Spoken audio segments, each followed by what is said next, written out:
evening, everyone. Here's Chasel again, and this is just an update video. He has now officially been a raw-fed dog for 8 months, going on 9, whoop whoop. And he's doing absolutely excellent. We've had a few learning hiccups that I've, as you've seen if you've watched other videos. But other than the normal newbie learning how to feed raw, we've had no problems whatsoever. But lately, Chasel has been having a very special meal, which I'll show you. And there it is. This is actually venison, aka deer, and white-tailed if you want to get really technical. It's basic meat. I don't know if these chunks... Yeah, there's a little bit of bone in there, right there, next to a little bit of organ. And the white powdery stuff is diatomaceous earth. It's an all-natural wormer. It basically is like little glass shards when it comes to an insect or parasite, but it doesn't harm the intestines of a dog at all. So go ahead and give him his dinner. Okay, go ahead.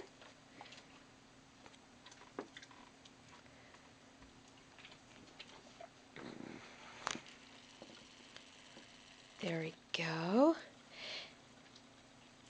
And I'll just tell you a funny little story about how I got the venison, because I find it quite hilarious. It was something I just did on the spur of the moment. I don't hunt. I do practice archery, but not good enough to go out and actually try to hunt anything. So I did not actually hunt and get this deer. My brother, who is totally against raw feeding, did not save me any scraps from the deer he got this year. So it is not from there. It is literally, and you probably guessed it by now, but it is literally roadkill. I kid you not.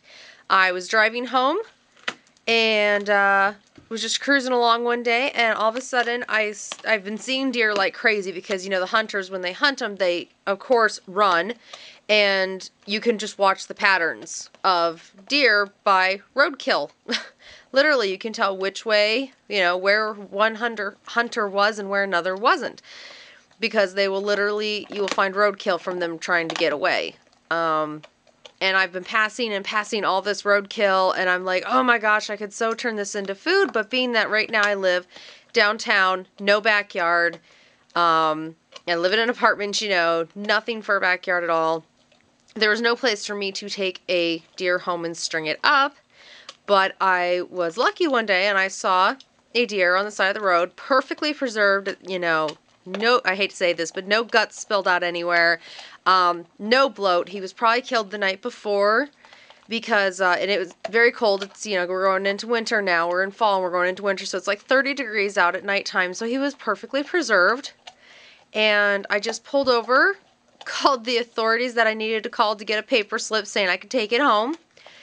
And I had a little extra money, so I took him to the processor and had him processed for Chasel. So he literally has an entire, what my brother says is called a button buck, which is basically a buck who got out of his spots. He was not very big. In fact, he was probably about Chasel's size. I kid you not. But it just worked out beautifully. I had him processed, so Chasel got a bit of variety with his food. And the first time he ate deer, he was not really all that thrilled. It was kind of like eating rabbit for him. He's like, you gotta be kidding me, right? But he loves venison bone. He just, I can't explain it. As you can probably tell, he's just chomping away. Say, this is totally yummy. I love this stuff. I wouldn't eat anything else.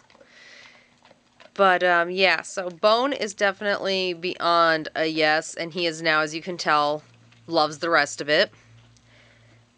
He downs everything. I did find out something interesting just from feeding him raw that might be something you could consider. If your dog is having problems eating organ meat, try freezing the organ meat. Chasel is not a big fan of organs. He's very picky with them, but if they're frozen, he doesn't question it. He'll eat any organ I put in front of him except for beef heart. Beef heart is the only one he is absolutely, I'm not going to touch it no matter what you do to it. And I've read because they're very acidy, some dogs just don't eat them. They don't like them. But, so if your dog is raw fed and having some problems with organs, try freezing them. It works out really well. I know I'm forgetting something. Hate it when that happens when you know you're forgetting something. But anyways, yes, he now has venison. Oh, the filmy coat. That's what I forgot. Huh, how could I forget?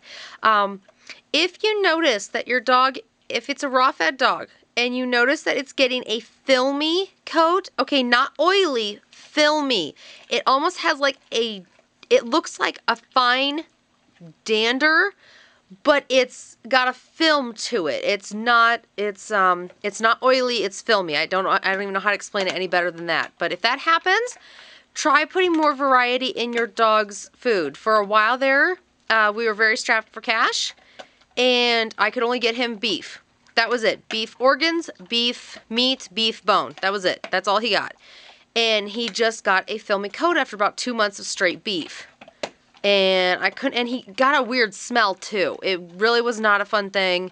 I didn't go into panic mode, but I did start, what the heck's going on? So, about that time is when I saw some chicken on sale and just grabbed some extra chicken for him, threw it in. He was good to go. Got him some turkey necks, and all of a sudden, about, I would say a month after I got him the turkey necks and then the one meal of chicken, the filmy coat was gone. And it hasn't come back ever since I started putting him with more and more variety. So that's what I'm going to attribute it to. If any other raw feeders out there have had that problem and agree, let me know. And if you disagree and you found it was from a different reason, let me know that too. But that's kind of the gist of it.